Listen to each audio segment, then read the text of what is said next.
Bonjour à toutes et à tous. Aujourd'hui, on va s'attaquer à un sujet qui peut parfois mettre un peu mal à l'aise, mais qui est devenu incontournable. L'art de se vendre professionnellement.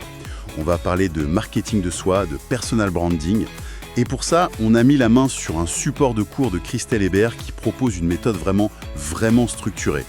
Notre mission, ça va être de décortiquer un peu tout ça.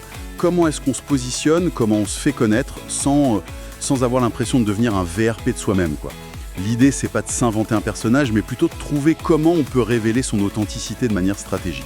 C'est exactement ça. Et ce que je trouve très juste dans son approche, c'est qu'elle ne commence pas par les outils, pas par LinkedIn ou je ne sais quoi. Elle commence par l'introspection. Avec des petits exercices comme quel objet me représente ou quel est mon mot-clé du moment. Ça pose le décor tout de suite. Avant de parler aux autres, il faut d'abord apprendre à se parler à soi-même. Alors justement, commençons par la base. Le marketing de soi, qu'est-ce que c'est au fond? Ce n'est pas juste parler de soi. La source le définit comme l'application des techniques du marketing, celles qu'on utilise pour un produit, mais appliquées à son propre profil. Ça implique de se voir un peu différemment. Et ça nous amène directement à un paradoxe qui est, à mon avis, la clé de tout. La présentation l'affirme noir sur blanc, le personal branding n'a rien de personnel. Attends, mais là, il faut qu'on s'arrête une seconde. C'est une phrase qui fait un peu un nœud au cerveau. On parle de personal branding, d'authenticité, de soi, et là on nous dit que ce n'est pas personnel. C'est exactement ça le paradoxe. Et c'est la clé pour que ça fonctionne. Si la démarche est juste centrée sur moi, regardez comme je suis génial, on perd tout le monde en 30 secondes. En fait, l'idée, c'est de prendre son histoire, ses compétences, et de les tourner vers l'extérieur, pour répondre à une question que les autres se posent. Qu'est-ce que cette personne peut faire pour moi? Comment elle peut résoudre mon problème? C'est un changement de projecteur en fait. On passe de l'autopromotion à la contribution. Et la source le résume avec une formule que je trouve géniale. Le personal branding, c'est l'art de donner avant de recevoir. Ah oui, je vois. C'est beaucoup moins égocentré que l'image qu'on peut en avoir. Et si on adopte cette posture, quels sont les bénéfices concrets? La source en liste 4.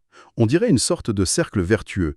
D'abord, on prend conscience de ses propres talents, ce qui est déjà un exercice en soi. Ensuite, ça donne de l'assurance, et de là, on renforce son impact professionnel, et, au final, on accroît sa visibilité. Et ce dernier point, il est absolument crucial aujourd'hui. Chacun est devenu le manager de sa propre employabilité. L'époque où on pouvait attendre tranquillement que les opportunités viennent à nous, elle est un peu révolue. Il y a une phrase choc qui résume parfaitement l'enjeu. Être bon ne suffit plus, il faut le faire savoir. La compétence seule, si elle reste cachée dans son coin, elle ne garantit plus rien. Ce qui est une réalité un peu angoissante pour beaucoup de gens, j'imagine. On peut être excellent dans son domaine, mais si personne ne le sait, on stagne. La question qui vient tout de suite, c'est « Ok, mais par où est-ce que je commence ?» Et j'ai l'impression que la source, elle propose une première étape très introspective presque, thérapeutique. C'est tout à fait ça. Avant de construire sa vitrine, il faut savoir ce qu'on va mettre dedans. La démarche proposée, c'est un diagnostic personnel très poussé, une sorte d'audit de soi-même. Et ça s'articule autour de plusieurs axes. Le premier, c'est le diagnostic personnel pur et dur. Et ça commence fort avec des questions comme « Quelles sont mes 3 principales forces professionnelles ?» C'est déjà un exercice plus difficile qu'il n'y paraît, ça. On a souvent du mal à nommer ses propres forces sans se sentir prétentieux ou avoir le syndrome de l'imposteur. Exactement. Il faut dépasser cette pudeur. Et juste après, la source enchaîne sur l'image. Elle nous invite à nous questionner sur le décalage entre l'image qu'on a de soi, celle qu'on pense que les autres ont de nous, et surtout, celle qu'on voudrait envoyer. C'est souvent là que ça coince. On se rend compte que le message est brouillé. Et ça me semble directement lié au point suivant, la crédibilité.